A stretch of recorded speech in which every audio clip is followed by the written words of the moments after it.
So, dear respected Thay, dear respected brother and sister, yes, the ceremony this morning was very moving, and yes, yes, I would like to share with all of our Italian friends my deep connection with everyone, Mm, and for the suffering that we all have gone through, Mm, and yes, so. All the best to all of our friends who asked for the support this morning. Yes. Mm. Suffering is something that is very vast. Mm. Mm. Mm. It is a part of life. It's very vast. And we've been talking about it, and we have learned to see how we can be stable, calm, and peaceful when we are facing with suffering. Mm. And we have been talking about the two paths, beginning with faith. Mm. In Buddhism, there are many ways to present the teaching, many ways to present the Dharma, and there's many ways to practice.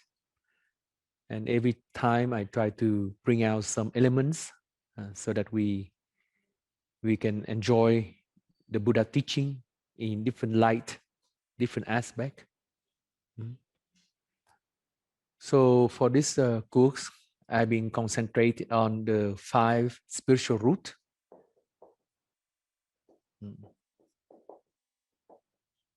Mm. 5 spiritual truth and 5 spiritual power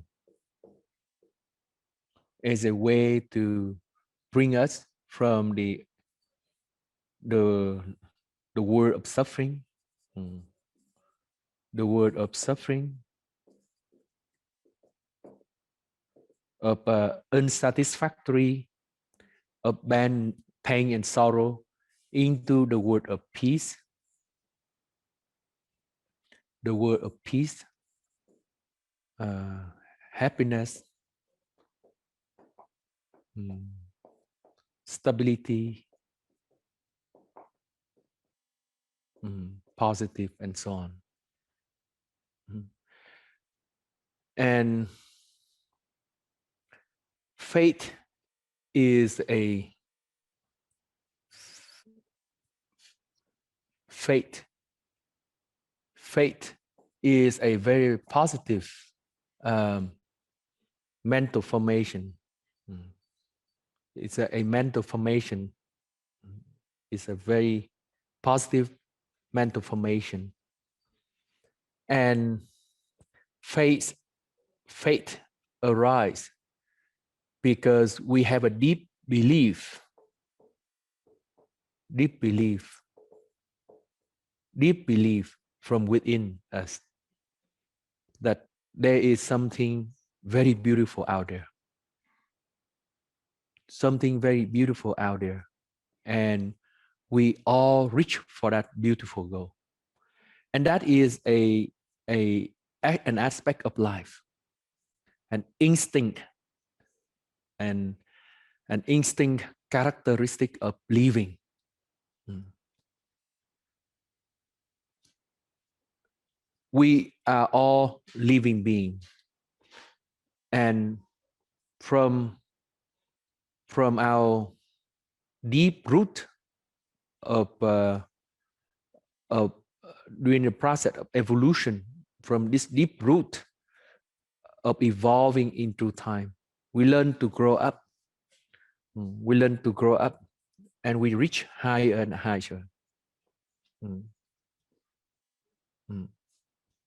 Throughout the whole process of evolution, we continue to make the effort to go up. Mm. Perhaps at the beginning we were in the sea. Yeah. We were in the sea, and then slowly we evolve, and we become land animal. And then we continue to evolve in a higher form. And this instinct of, of growing up mm, can have a different direction. Mm. One direction is that we become violent. Mm. Mm. That means we do everything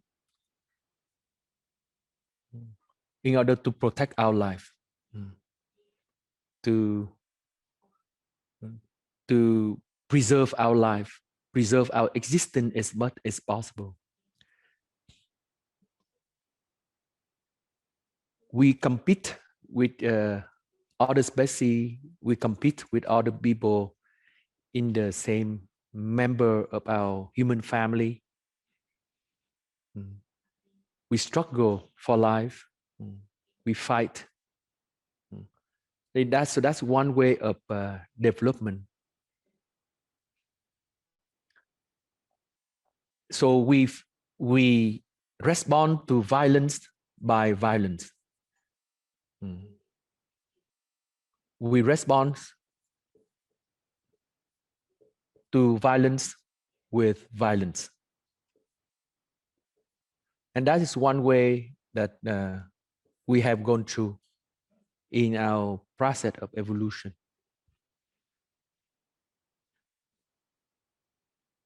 But with the enlightened people like Jesus Christ or like Buddha or Confucius or Lao Tzu or other enlightened human being, great philosopher, great artist, great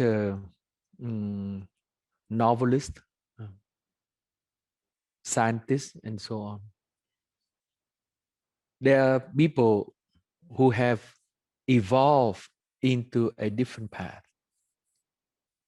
That we know that violence cannot respond to violence.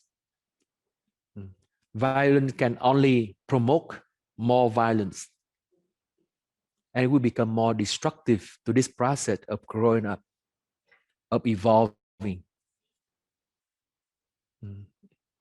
In order to evolve, to grow up, to fight with violence is one way to maintain our survival. But there is a better way, and that is the way of love, the way of compassion, the way of multiple existence, coexistence. Coexistence. We learn to live together with the other person. Coexistence, harmonious existence, harmonious existence with the other. This direction of going into the direction of love, of compassion, with the intention to coexist, the intention to live in harmony together. In this direction, some people call it religious direction.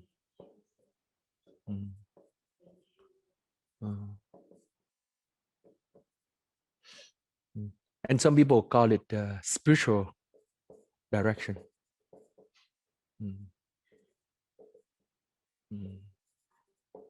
But it's more or less it go into that direction.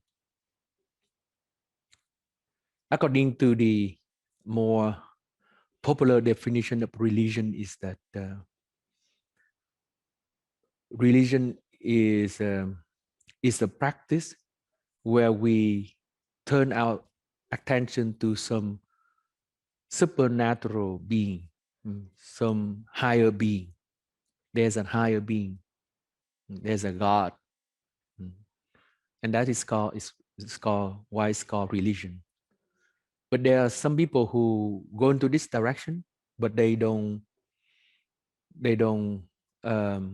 think of in that such a way. Then it's called a spiritual direction.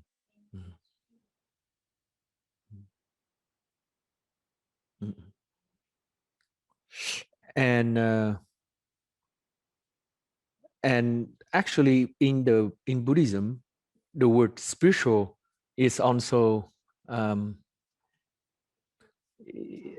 this word is also do not fully express what the Buddhists want to do. Mm.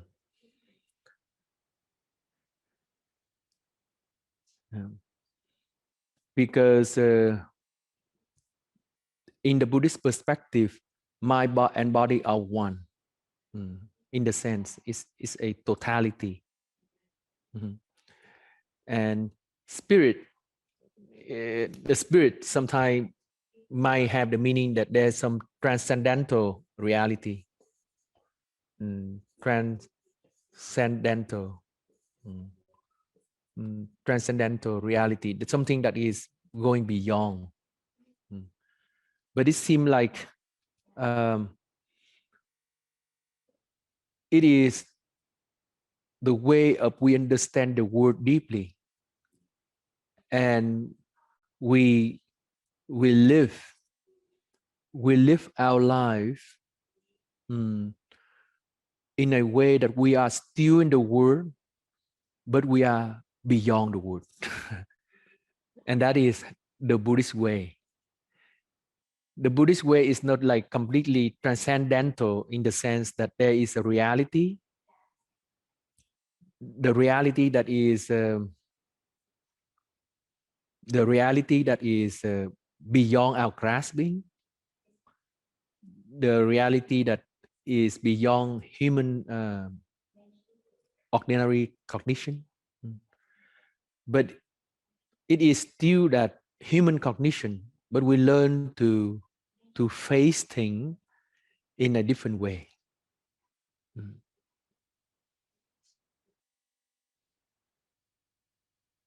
There are people ask the Buddha,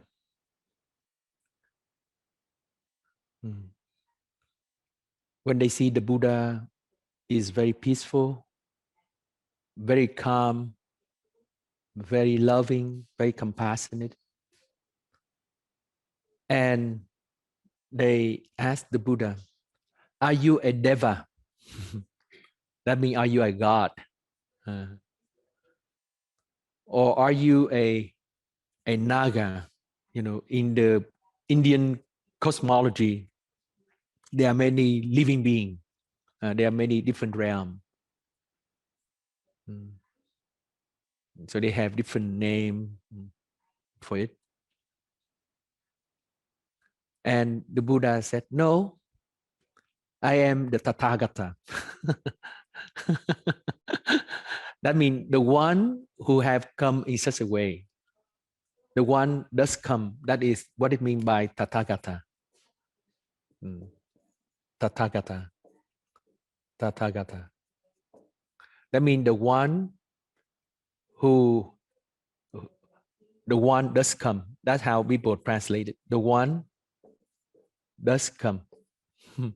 That means the one who have come in such a way.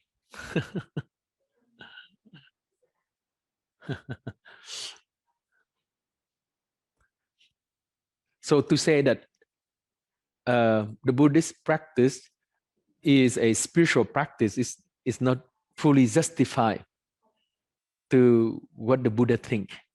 And the Buddha continue to give an example for the question. He said that just like a lotus flower, the lotus flower was born in the middle of the mud.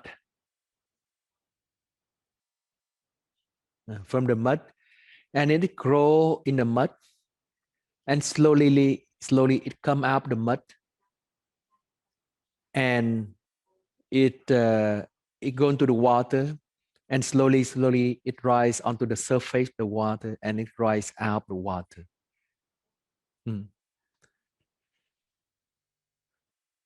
So the Buddha said that I was born in the world, I grew up in the world, I live in the world, but I'm not affected by the word. Mm. I'm not being affected by the word. So like just like the lotus flower, it come from the mud, but the mud didn't taint, didn't affect the lotus. The mud cannot make the lotus dirty. The lotus grow to the water, and the mud just get out. And then the lotus flower get out of the surface of the water, and there's no mud on the lotus flower. So being in the word but not being affected by the word, that is the Buddhist practice, and that is the goal of Buddhist training. We don't live this word in any way. We are there, right there in the middle of everything. We are in the middle of our suffering. Our heart moves. We feel compassion. We feel a lot of love for the other, but we are not affected. The suffering do not move it. The suffering do not destroy it in any way. This reality called the one that's come, the Tathagata, this reality that this reality of being the word, but not being affected by the word. This reality is the Tathagata, and that is something that we have evolved into. The Buddha and other enlightened being is one of those people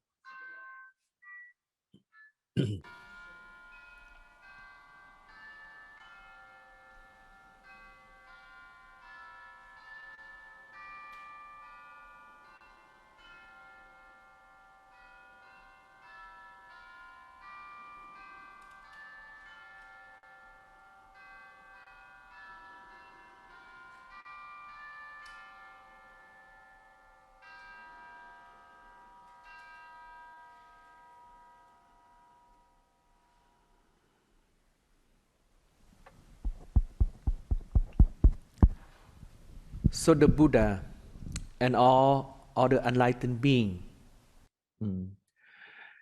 had begun this new lineage. The new lineage of going to the direction of love and compassion.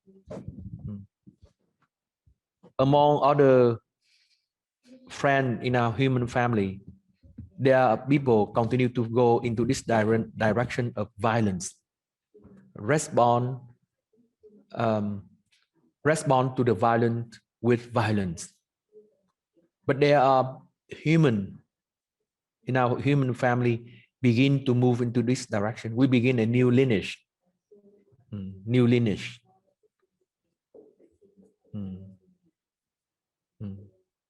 And this new lineage is the awakening of this intention to go into the direction of love, of compassion. And we might call that the awakening of a spiritual life, because we don't have any other word. So we can say awakening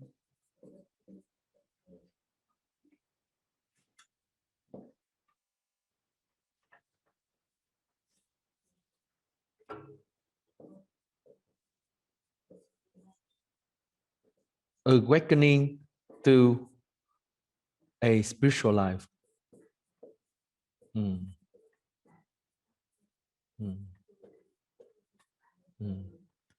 this spiritual life is this direction. We temporarily call it spiritual direction. But please remember, This this word spiritual life can have many different meaning.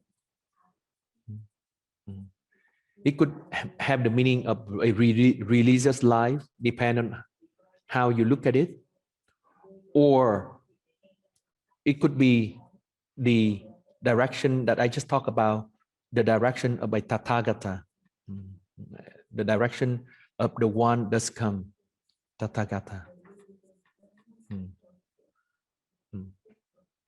The direction of being in the world, but not being affected, touched by the world. So faith is the mental formation that it rooted from this intention within us.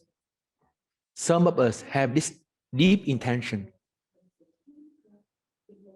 since we were born. We see things and we want it to be in this direction. So we don't know why, but it is there within us. The other day, we had the Dharma sharing in our group. And a friend said that she wished that what we share here in our course can be available on the internet so that everyone can listen to it and it can help the people in the world. But she also have some doubt whether people will be able to open their heart to receive what we share in our course. And then other friends said that she said that these are deep feeling that she has within her. She felt that she can only share with the people in our course, because this direction of this new lineage, the direction of the new lineage of the Tathagata or a spiritual life, this direction is something that other people might not accept. And our friend said that if we share it, people think that we are a bit crazy. We are not normal. We are not normal because in the world, people are fighting for life. People are fighting for their job. People are fighting for everything is possible to hold on to. And we talk about compassion. We talk about love.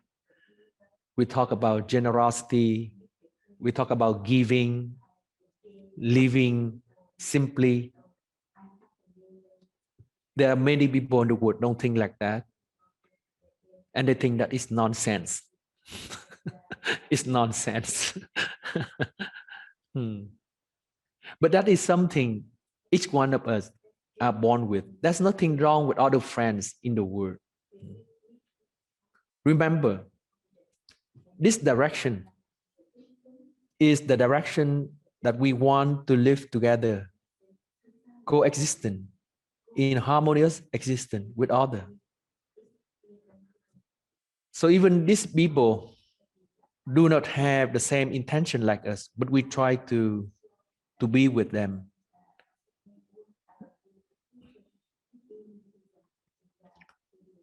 We try to live together in harmony with the people who have different view, different idea from us.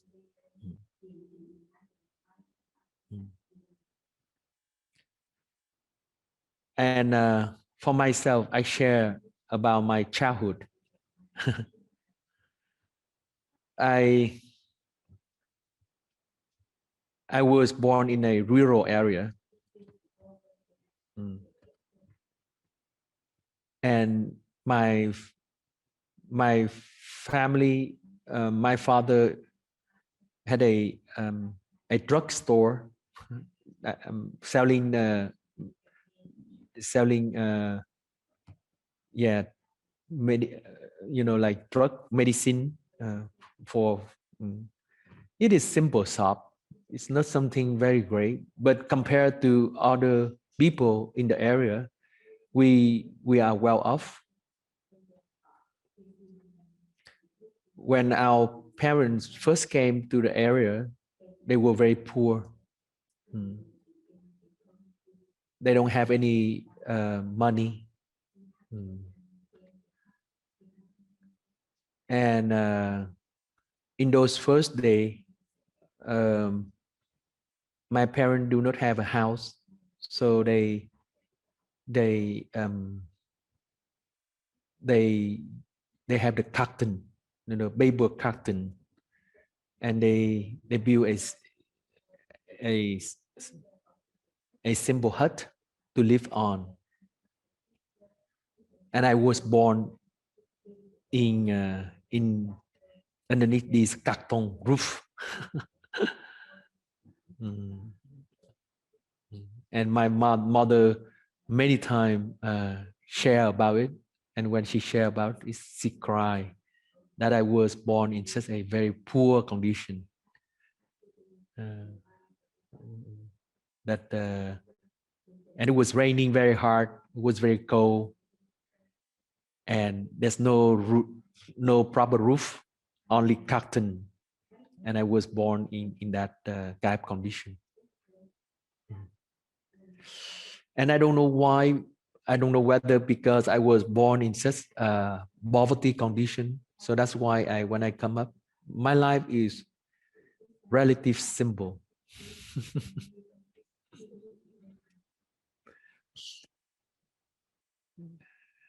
But when slowly over the years, my parents become well off, so they have some property, and they begin to have servant. They had servant.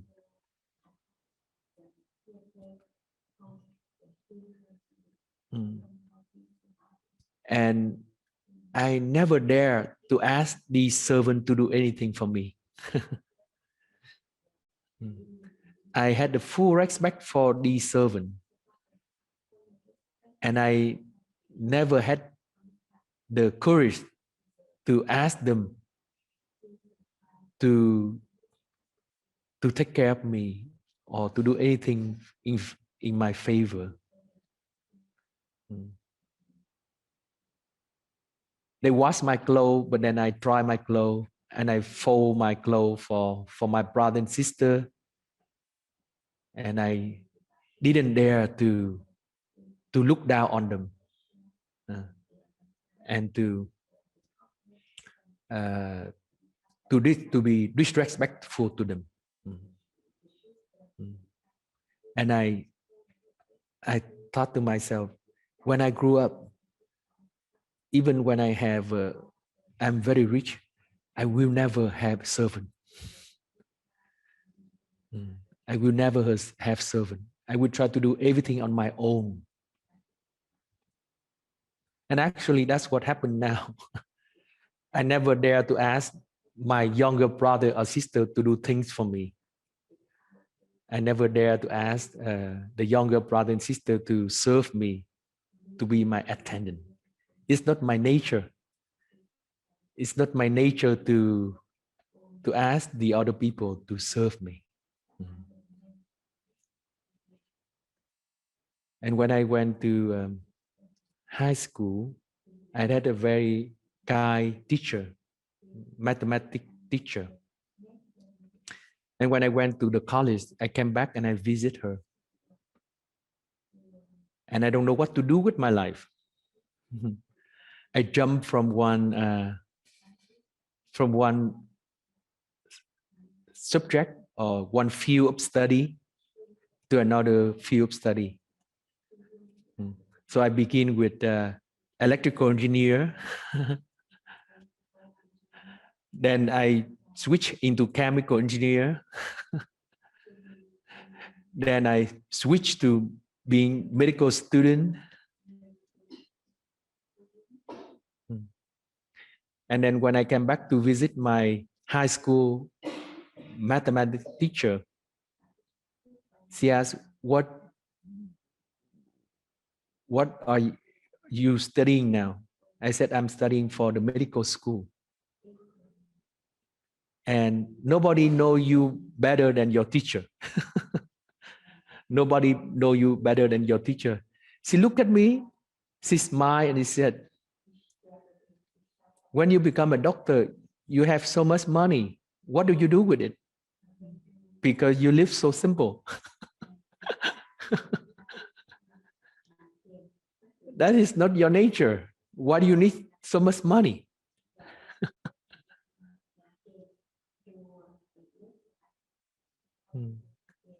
I share this because I would like to share with you, deep within us, there is this need for a spiritual life. This need for a spiritual life. For a simple life.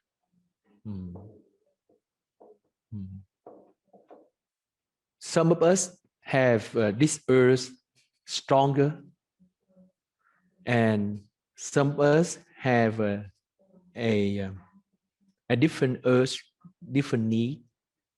But for me, I was quite confused when I grew up.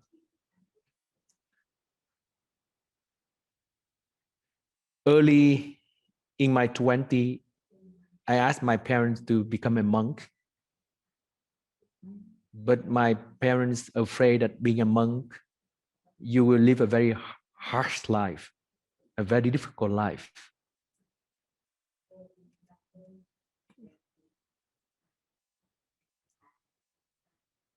Because being a monk in Vietnam in those days very tough. Many times you don't have many things to eat, and you are very poor. But now monks are very rich.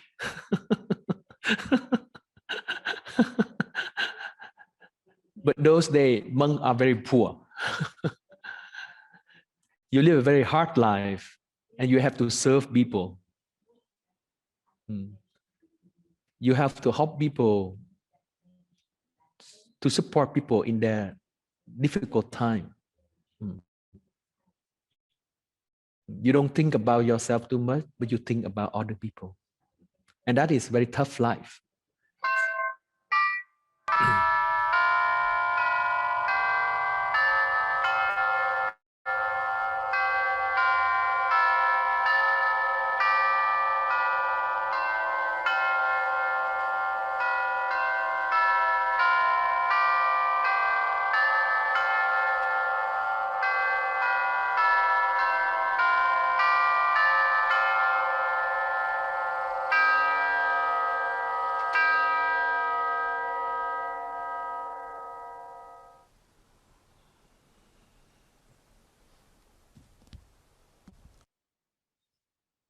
So my parents don't want me to become a monk. They asked me to continue with my study. And before I finish my graduate school, they already look for me a younger, waiting for me to come back so that I can get married.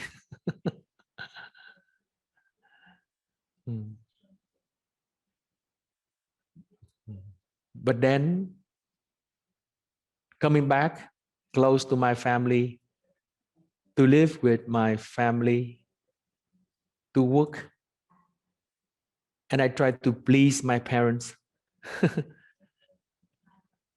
I go out with dinner with this young girl, but when we talk, I only mainly say that one day I will become a monk. This poor girl, I feel so sorry for her. But now she's well off. She had a very good life. She had children. But we growing up, we don't know, and then finally, I have to escape from home. I have to escape from home and to struggle.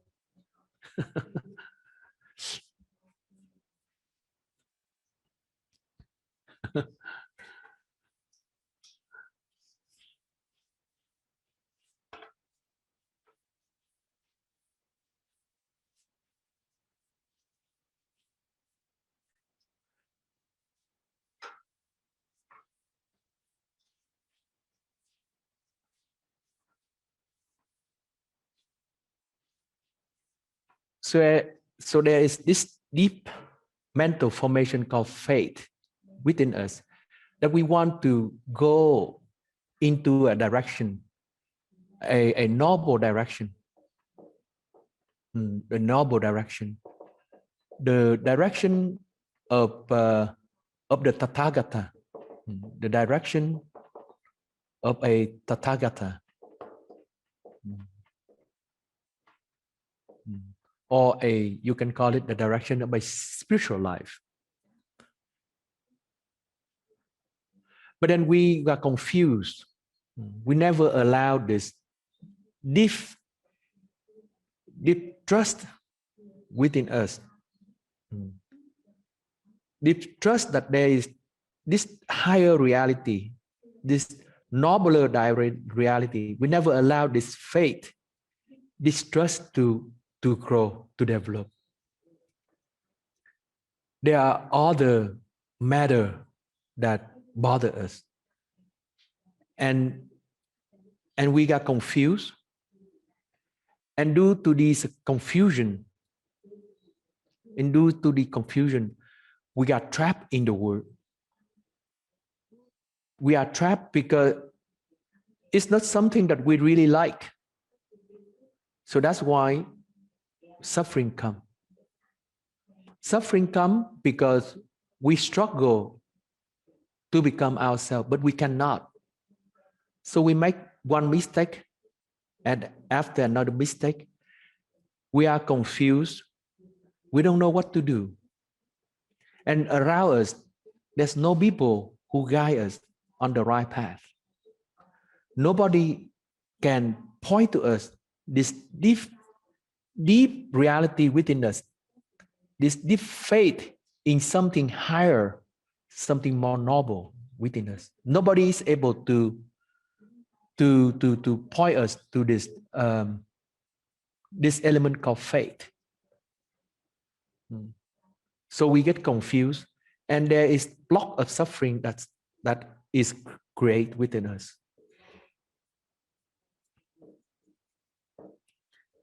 And in my case, it's the same. This deep belief in something noble, this deep belief in something that as human, we can love each other, we can live together in harmony, is not satisfying. And the first time I have a conflict with this deep faith within me is the time when I grew up. I grew up during the war in Vietnam. It was very intensive war.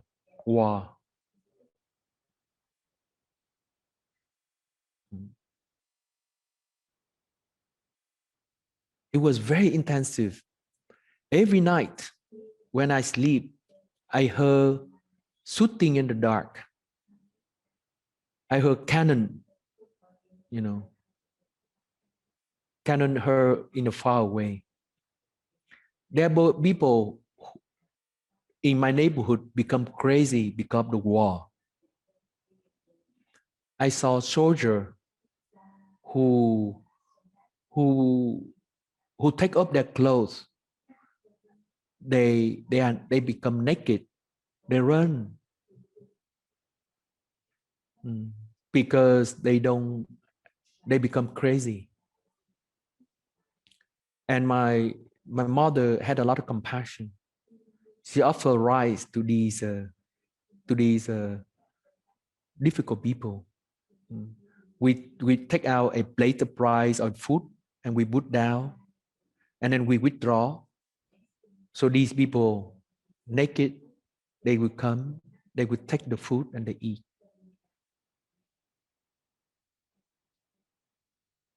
And when I was 4 or 5 years old,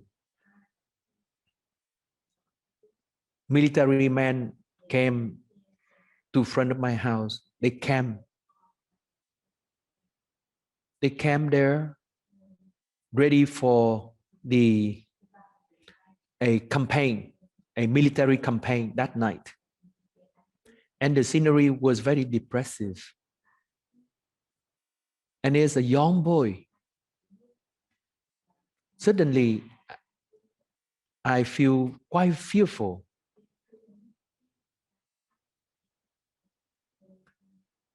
And I climb into the little cabinet.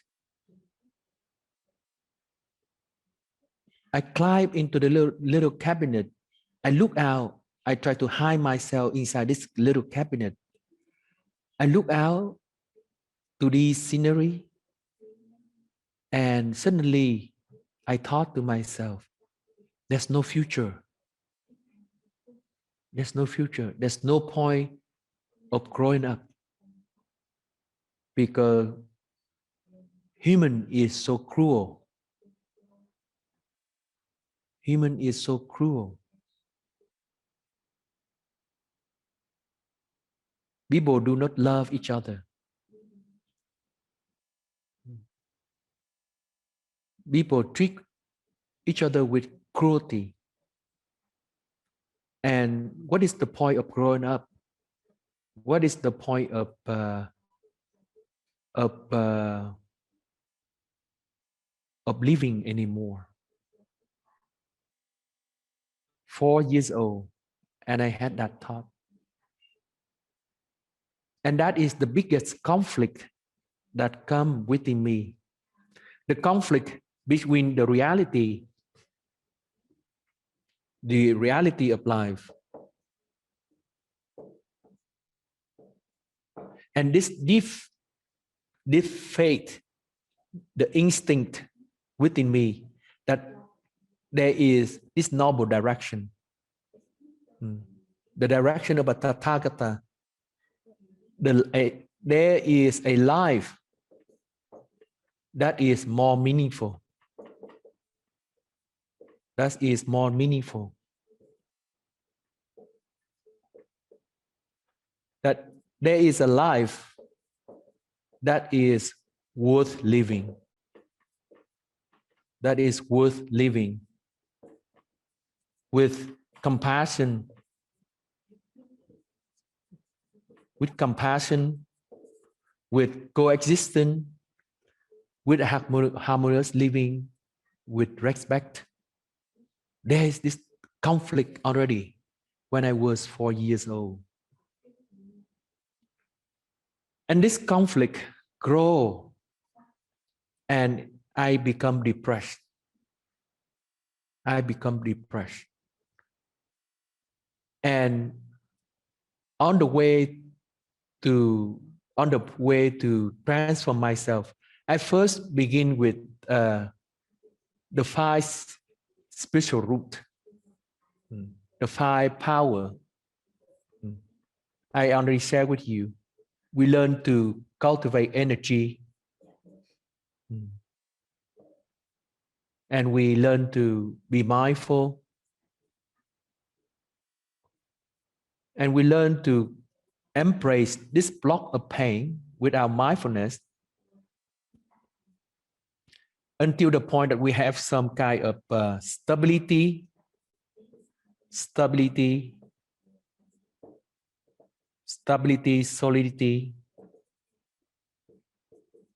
so that we can embrace this block of suffering, to be with it,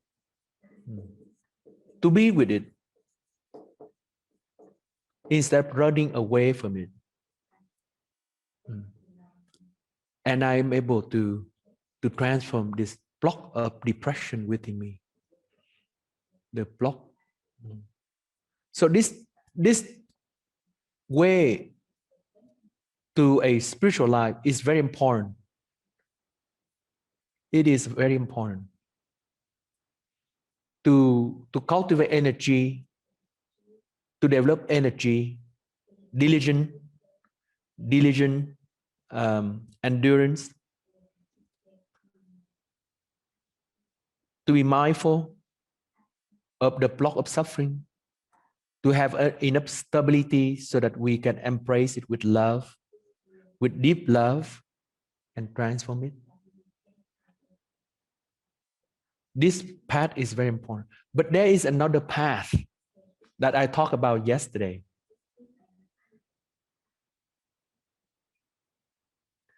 There is this path that comes from faith,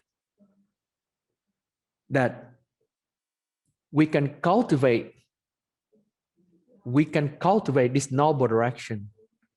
We can cultivate the direction of a Tathagata.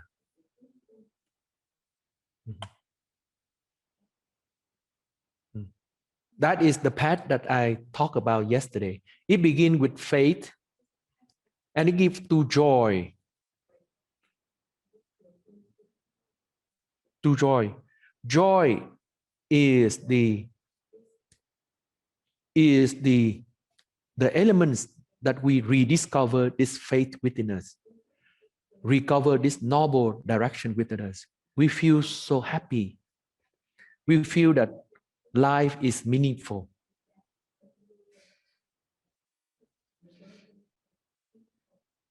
When I fall into this depression, I see that there is no future.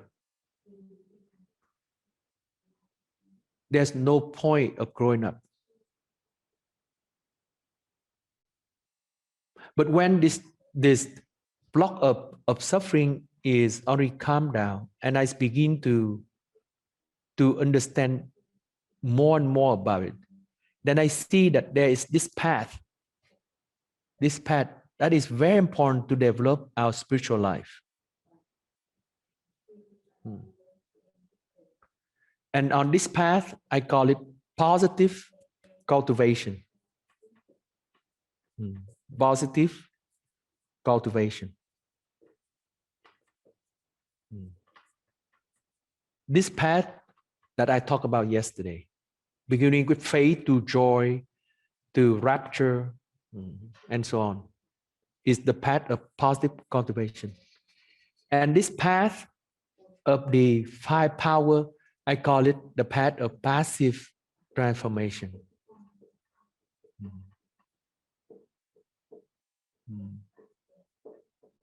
If you are familiar with my course, then this is a review. A review. So this path of positive cultivation is the path that we rediscover this deep intention within us, that due to the difficult in life, we never allow it to grow.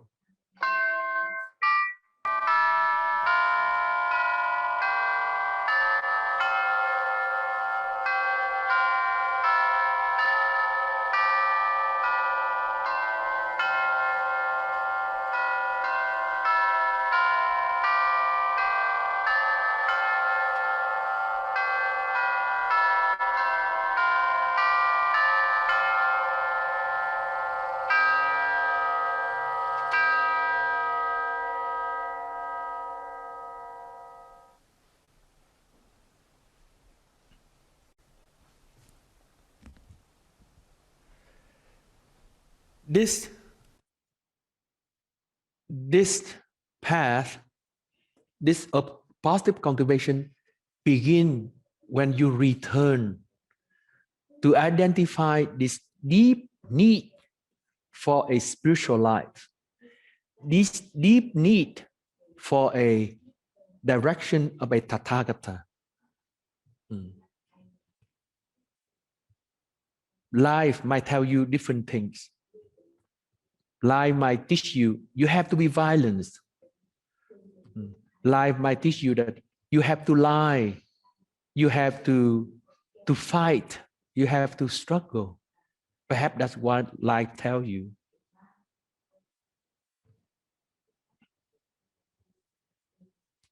And for many years, we do not allow this deep need for love, this deep need for compassion, this deep need for living in harmony with others to grow.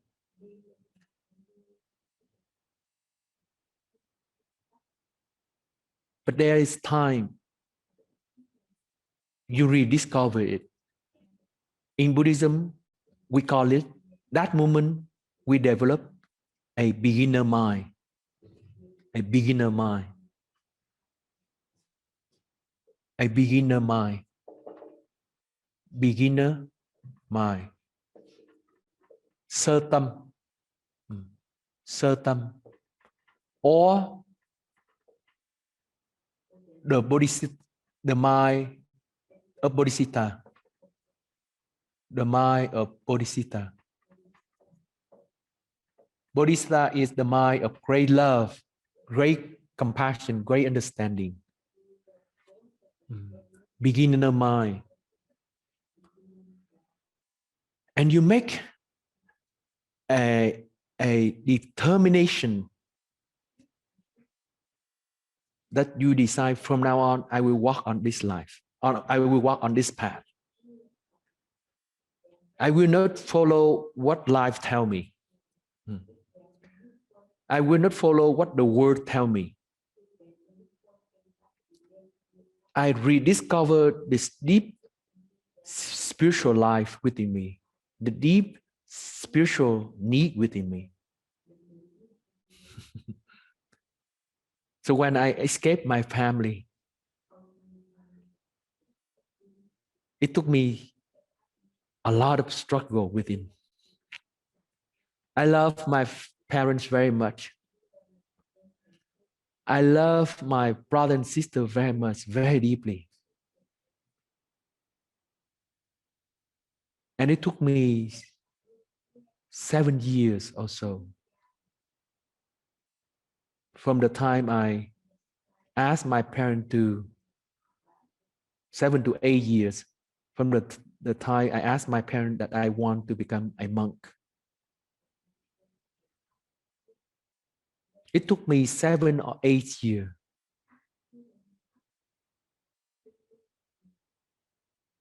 to overcome the pressure from the world, pressure from the ordinary life, and to make this breakthrough, to begin a spiritual journey,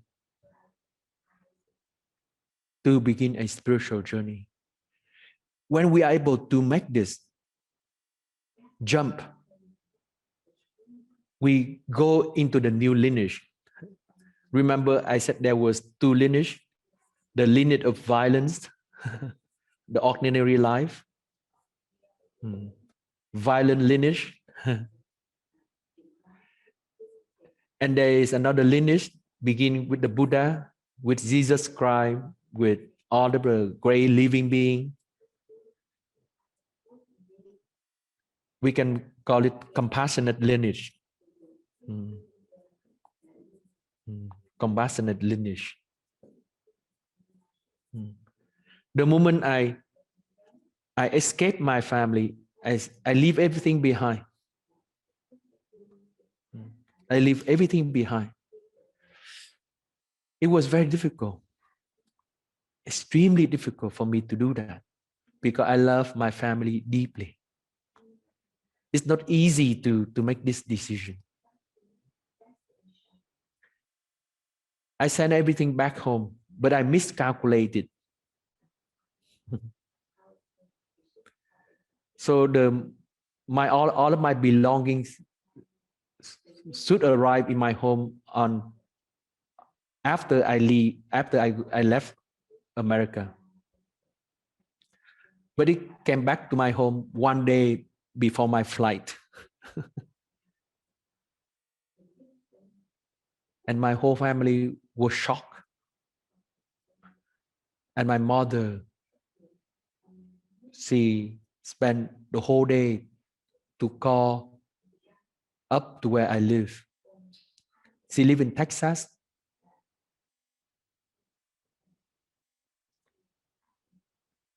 And I live in Boston at the time, Massachusetts. And she was amazing. She just picked up the phone and she began to call the whole day long. She first called the police department. She called all of the people in Boston area. Any people that she can find. And you know, by 11 o'clock at night, she reached the home where I stay. Amazing. The love of my mother. And she tell the lady of the house, she said, please tell me, please let me know whether my son is still there in America.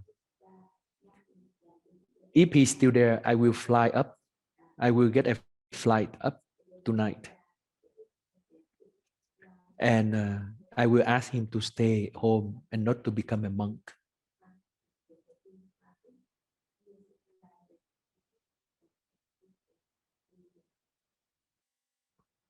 And the lady of the house covered her phone. She turned to me and she said, what do you think? And I have to lie to my mother. Again, I have to, to betray this noble direction, to live honestly, to live truly who I am. I said, please tell my mom that I have left America to France.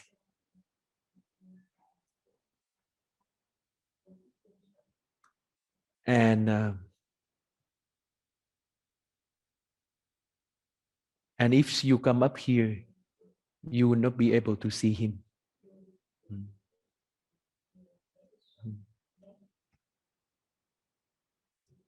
I have to make this breakthrough to go to this positive cultivation path, to make a full positive determination that I'm going into this direction. The moment you can regain this sovereignty of yourself, to live truly with this ideal within you, joy is born.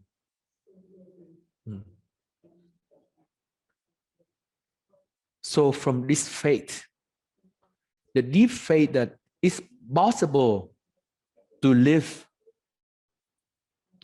a noble life,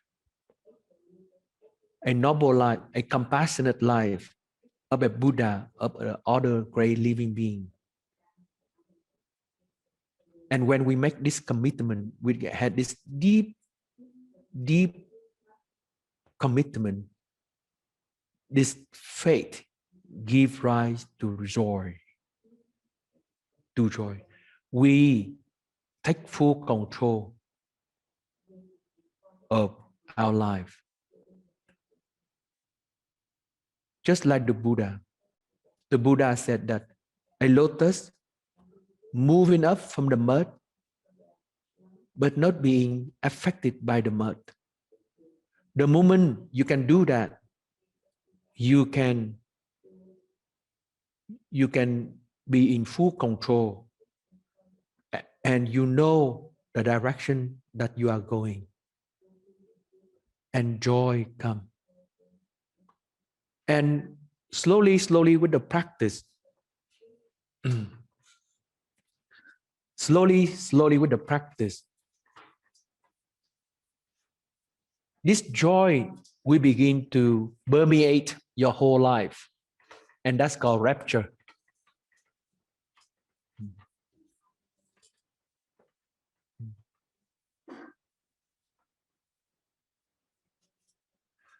So this joy that you regained your real direction of life, your real meaning of life, give you a lot of joy. And then if you continue to walk on this path, you trust that you have walked on the right path. This is my path. It is a meaningful path. So this joy slowly will grow bigger into a form called rapture. Rapture is the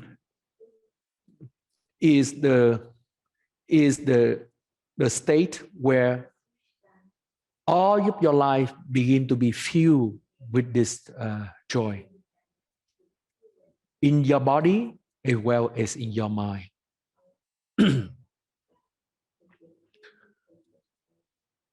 If you read this sutra on the internet, and if you read the interpretation, then you will see that the interpretation is different from my interpretation. Mm-hmm. Mm-hmm. The interpretation that I have so far I have read is very theoretical. It's very theoretical, and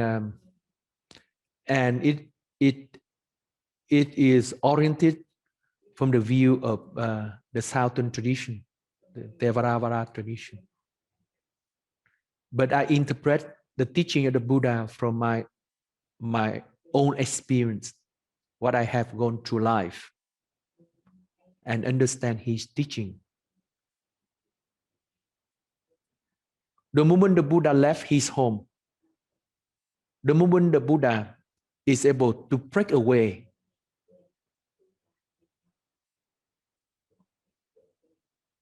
the moment that he's able to break away from the life of a prince and to live a life of a wanderer, a seeker of the truth, he had a lot of joy. So this sutra, we should need to read from the perspective of the experience of the Buddha, not from a theoretical understanding of terminology and so on. I think that the Buddha tried to express, to tell people his path of positive cultivation. So when you are able to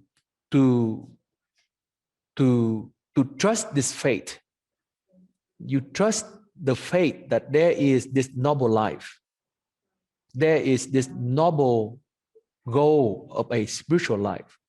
You trust it and you follow it. The beginning, the moment that you trust and you begin to follow it, you have this deep joy within you.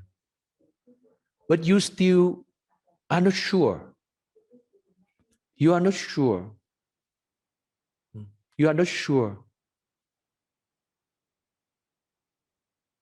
But the more you practice, the more you get in touch with this energy within you, this deep source of instinct to go toward a reality of compassion, the reality of a noble living, then it grows and it begins to fill your whole being. And that's what it means by rapture. It fills your whole being.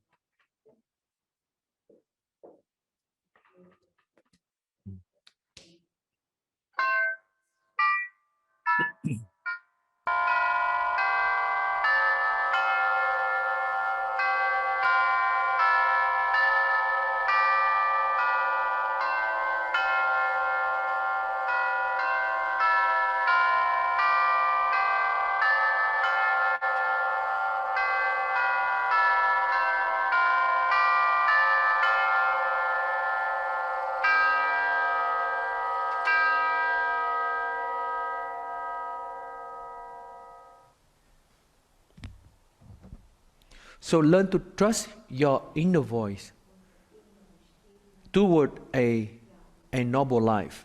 Learn to trust it and learn to embody your whole life with it. You learn to embody your whole life with joy on this path, walking on this path.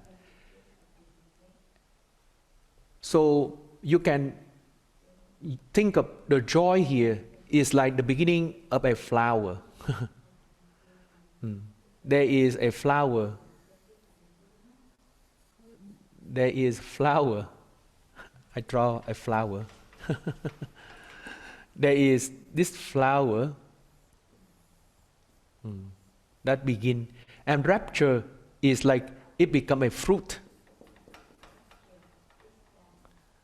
It become a fruit where the flower had turned into a fruit, and it's fully grow, fully develop. And from the when it's become fully developed, you are fully at peace. The element of tranquility happen. Tranquility.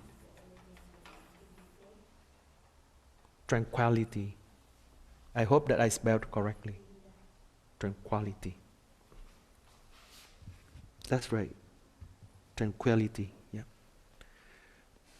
When the fruit had been fully ripe,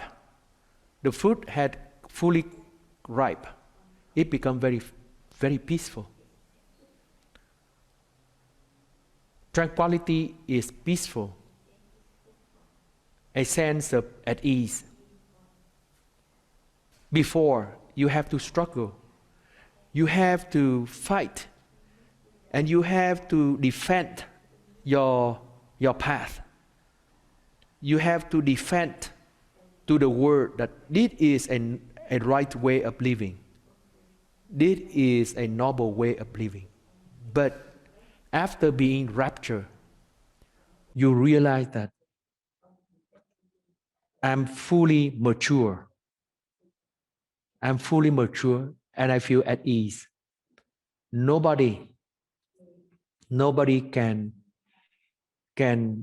affect my thinking anymore. I have a deep trust that this is the right way. So I become very at ease. My mind becomes very tranquil. This path of love, this path of compassion is the meaning of my life.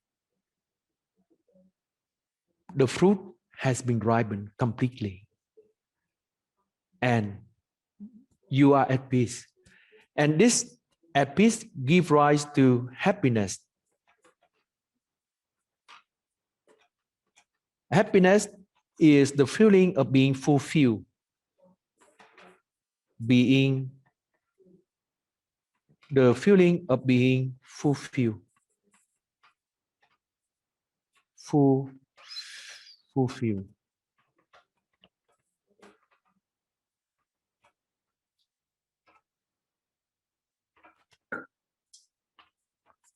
The feeling of being fulfilled. That you have reached a way of life that fully satisfies you. You feel fully satisfied with the way you live. At ease, tranquility, and then you feel happiness. And thanks to this happiness, you develop samadhi. And this samadhi here, the stability and the solidity here is also the stability and the solidity that you develop when you transform your suffering. But when you transform your block of suffering, you get the stability and solidity here The stability and the solidity is the stability from not being affected by your suffering. Mm. So it is a bit different in the sense, because this stability is the stability that your suffering does not move you, but it is the stability that comes from fully being fulfilled. So it is a different kind of stability and solidity, but it is still solidity, still stability. Mm-hmm. And this stability, this happiness, make you very calm, tranquility, happiness, and you have the capacity to see into the nature of life. And suddenly, with this stability coming from happiness, you just sit there, you enjoy to see life go through you. And you develop something, the knowledge and vision of the thing as they are. Just like an old Italian man who's selling coffee, who sit in the front of his house. He look people walk by, he observe, and he see people walk by, and he know these people just like they are. He's not carried away by these tourists. He's not running after them, or he's not affected by them. With this full happiness, you sit and you see life manifest in front of your eyes without any perturbation. You begin to develop insight into the nature of the reality. The insight that we talked about the other day, the insight of co-dependent arising. The insight of interbeing. The insight of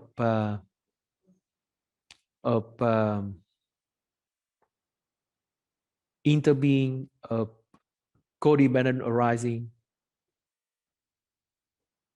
of interconnectedness.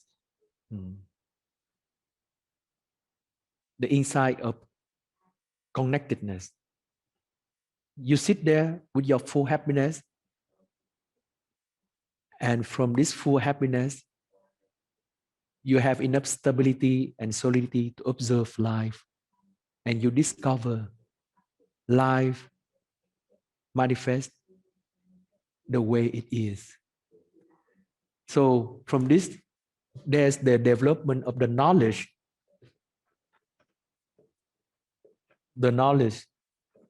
and vision of things the way it is. The way it is. The knowledge and vision of things in the way it is.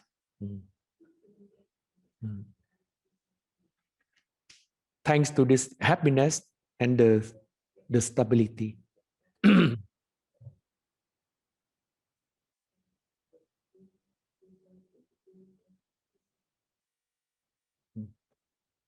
When things come, then it come. When things go, then it go. You are fully aware of it. You fully understand it, but it will not touch your mind. You are fully stable to receive whatever come, whatever go. And then when you are able to have this knowledge, then you begin to see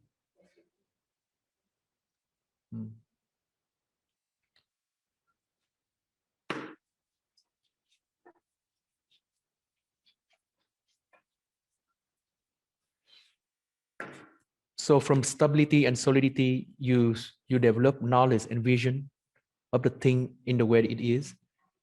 And then from here, you will not be deluded. You will not be deluded. Deluded. You will not be confused.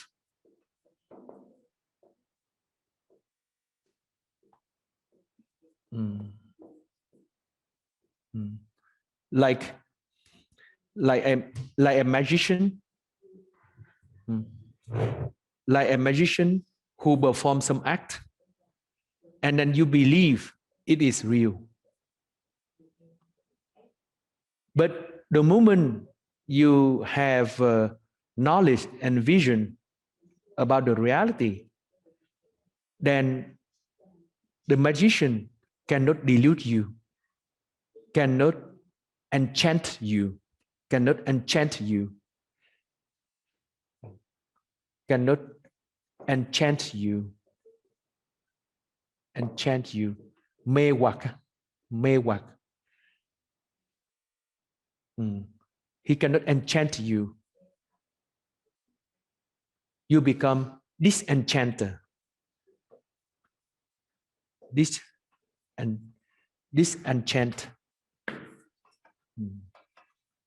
Disenchant. You will not be tricked by him.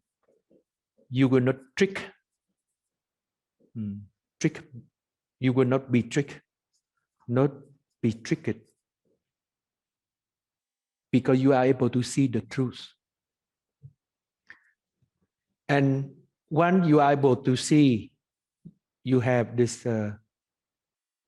capacity, then you begin to disengage. Disengage in the mean that you are not trapped. You are not being trapped anymore. You reach the state called dispassion. Dispassion. That means nothing can tempt you anymore. Nothing can tempt you anymore. And since that, you have emancipation, liberation.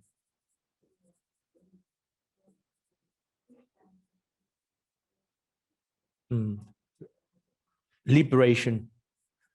You are able to liberation from all of the desire. All of the desire. From all of the attachment to the world. And after you have emancipation, you have the knowledge of liberation. The knowledge of liberation. You know that you are fully liberated.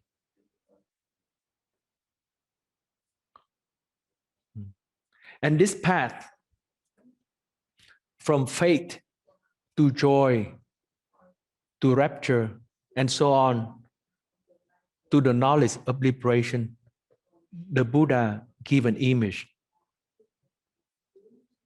The image is like the rain falling down on the mountaintop.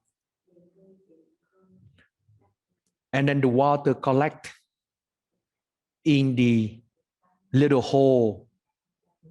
Then it grow and it become little pond. And when the pond is filled, it begin to fill up the lake, the river, and then the ocean. It become bigger and bigger.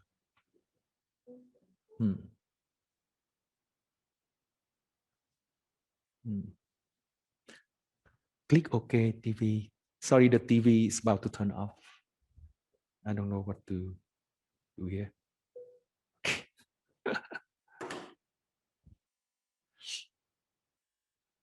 And beginning with faith, you have a deep trust that this path, this noble path, This noble path is the right path.